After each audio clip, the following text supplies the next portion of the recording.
Un saludo, por supuesto, con muchísimo gusto, como siempre, a la doctora Renata Turrent para abordar los temas de interés nacionales. Por supuesto, hoy Enrique Peña Nieto, Claudia Sheinbaum. Mi querida doctora, ¿cómo estás y por dónde empezamos? Muy bien, muchas gracias. Un saludo a ti y a toda la audiencia, querido Jesús. Bueno, pues empiezo con el tema de la UIF y Enrique Peña Nieto. Me voy de volada para que nos dé tiempo.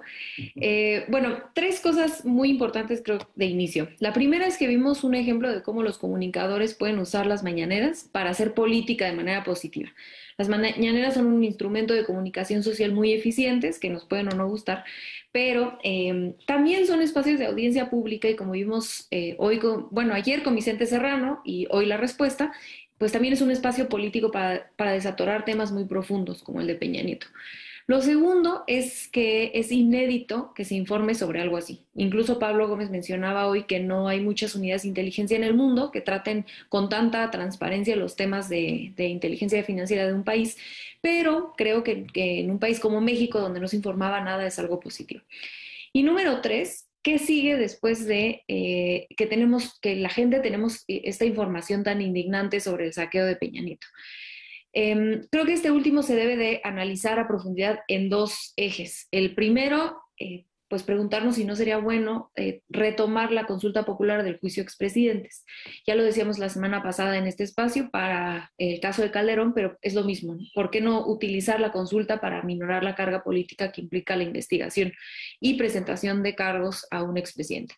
Y lo segundo es cuestionar las autonomías fiscales. Sobre esto último, las autonomías fiscales, muy brevemente, las fiscalías, como probablemente saben, son autónomas desde 2014, antes no lo eran.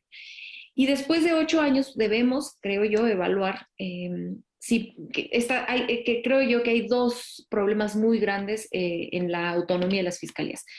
El primer problema es que la autonomía de una fiscalía significa que el Ejecutivo Federal y los ejecutivos locales no tienen control sobre la política criminal, que se entiende como la acción estatal para poder prevenir y controlar la criminalidad. Es decir, no pueden decidir qué delito se prioriza el presidente y los gobernadores.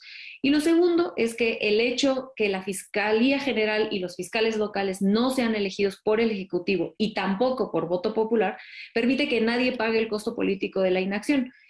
Hay muchísimos casos, el caso de la Fiscalía de Nueva York, de Nueva León con el caso de Devani, el pleito entre el gobernador de Morelos y el fiscal, el caso, por supuesto, de la Fiscalía General de la República, donde el fiscal usa la institución para confrontaciones legales de sus familias. Y quizá el único caso exitoso es el de la Ciudad de México con Ernestina Godoy y la jefa de gobierno Claudia Sheinbaum, pero se debe a una gran voluntad política de ambas y no creo que debamos dejar nuestro sistema de procuración de justicia en la voluntad política de las partes.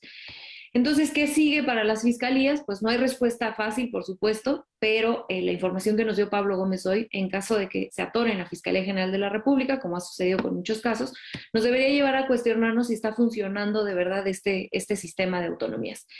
En el modelo actual se seleccionan las fiscalías se simula que se hace un proceso plural, donde el Ejecutivo, el Legislativo y la sociedad civil intervienen en el proceso, pero ¿no sería mejor democratizar el proceso de selección de fiscalías en vez de dejar que una cúpula simule haber democratizado el proceso?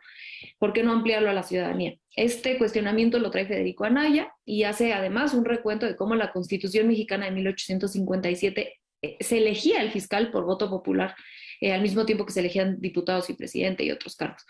Y no solo en México de 1857, también actualmente en Estados Unidos así sucede. Los fiscales locales son elegidos por la gente y además existe la figura de revocación de mandato para el fiscal en varios estados, incluyendo California. De hecho, el fiscal distrital del condado de San Francisco acaba de ser revocado de su mandato. Y ya en conclusión, la primera es qué importantes son las mañaneras como herramienta política. La segunda es que ojalá la Fiscalía se porte a la altura de la UIF y haga uso político de la consulta popular de juicios para expresidentes para avanzar este caso. Y por último, pues que es un buen momento para evaluar el modelo de las fiscalías autónomas. Rápidamente, doctor, a ver si se lo puedo aventar en un minuto. ¿Qué piensa de lo que pasa con Claudia Sheinbaum rumbo al 2024? Bueno, creo que es muy claro el ataque de la creación de la narrativa de la oposición, que se centra en sus proyectos políticos y de gestión más exitosos. Lo están haciendo la movilidad, ahora lo vimos con el cortocircuito de la línea 2, pero también lo hemos visto con la vacunación, lo hemos visto con varios temas importantes de su gestión. Otro caso gravísimo o muy obvio fue el de la seguridad pública, donde la Ciudad de México es el caso más exitoso de disminuir la criminalidad, en específico los homicidios, y donde se ha tergiversado los datos para poder hacer una narrativa donde pareciera que los ejes principales y más exitosos de la doctora Sheinbaum en la Ciudad de México no lo fueran así. Y esto, por supuesto, que huele a miedo electoral hacia el 24.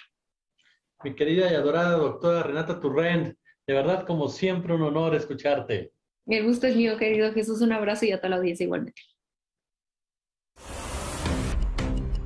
La entrevista. Vamos con la